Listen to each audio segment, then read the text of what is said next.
Hey everybody, AJ here, and welcome back to the Eagle Ray channel where we do all things DIY electric boats. This is the much more informal version of the Eagle Ray channel. It's the live stream. It's Sunday, 2 p.m. Every Sunday at 2 p.m. we're going to be live. We're just going to talk about some marine electric news, whether that's batteries or solar panels or electric motors or whatever's interesting off of the news this week. But every week, usually on Wednesday, I'm trying to release a regular video of about 10 minutes length, sometimes a little bit more. It's been tough for the past couple of weeks because it's been the holidays, so I do have a regular video coming out as soon as I can get it done. It's almost ready. I got kind of waylaid by holiday plans this past week too, so the video from 2 weeks ago is going to be the video that's coming out in a few days. But we do have a giveaway currently happening in the live stream if we can get enough people in chat. So make sure you smash that like button as soon as you get in here so that we can try and get this giveaway happening. We are giving away the Milwaukee angle grinder still as soon as we can get 100 people in the chat. This is a great holiday gift for anybody who, either if you want to work on boats yourself or if you want to gift it to a family member for Christmas so that they can start working on their boats. It's anytime you're working on any metal project whatsoever, aluminum, steel, anything, this thing can cut metal, it can polish metal. It's one of my first power tools I picked up when I first started getting into DIY boat electrical and just boat building in general. So it's an excellent tool. I'm giving away a battery with it.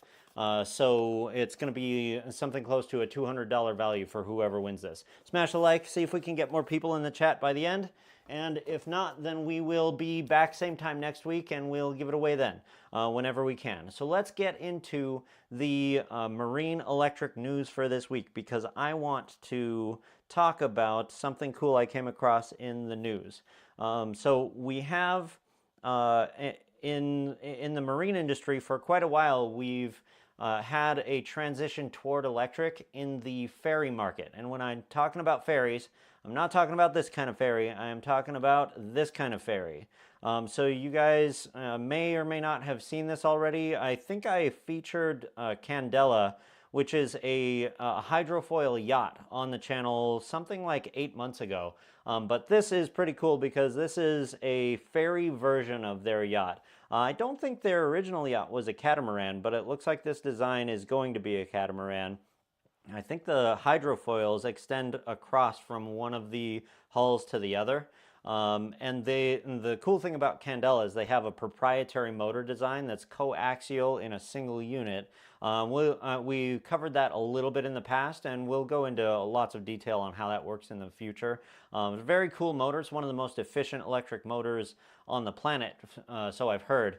And this design looks very cool and futuristic, but it only carries 30 people, and I think I heard it's going to be one of the fastest ferries on the planet when it comes out as well. It's just in concept right now, but I think Candela has been commissioned. I can't remember if it's the Swedish government or the Norwegian government. Somebody has commissioned them to actually build these for passenger transport. And the interesting thing about the Scandinavian waters is they're very forward thinking on not just design but on technology. So they are already in production with, I think it's something close to 50 electric ferries in that area, especially in Norway. Norway just has a whole bunch of electric ferries. So we're going to see if we can look at the details of a few of those before we jump over to the States. But this article by Condé Nast kind of goes over the state of the industry over in Europe. And so they talk about the size and scale that we're at with the current ferry market. They're definitely farther along in Europe than we are here in the States, it seems, because they have close to 50 electric ferries already running. And some of them will, of course, vary in size. Some of them are probably pretty small, but the largest ones look like this one, the MF Ampere, has a 350 passenger capacity. And then the biggest one, which has been around since 2015, I just found out, is called the Bosto Electric, and it can carry 600 passengers. So this is all happening over in Europe. And I'm kind of jealous of it. I have been for a little while. And so this week I was looking around in the States to see what we have in the way of passenger ferries for our cities that have lots of water access.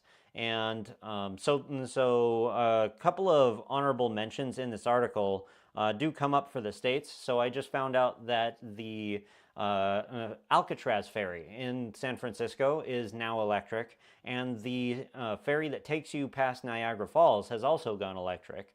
And so those are very notable tourist attractions. But as far as the size and scale of passenger transport, I don't know that that's anything to write home about yet. But the reason I decided to make this live stream about ferries is because I came across this article about the Puget Sound.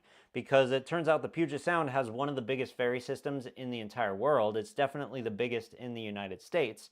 And so they are also going electric now. I'm not sure how long this has been in the works. It says the project was begun in 2020, but they are in pre-construction right now. And there's a lot that needs to happen in order to make this a reality, because the WSF, the Washington State Ferries, is an organization that's an arm of the Washington State Department of Transportation. So it is federally funded. It's state funded, but I believe for this project, they've gotten a carve out from the federal infrastructure bill that came out. So that they can go electric with these ferries, because they have over 200 of them currently on the water today. And to make all of those electric is going to take many, many years and obviously billions of dollars. The earmark for right now is $1.3 billion, but apparently to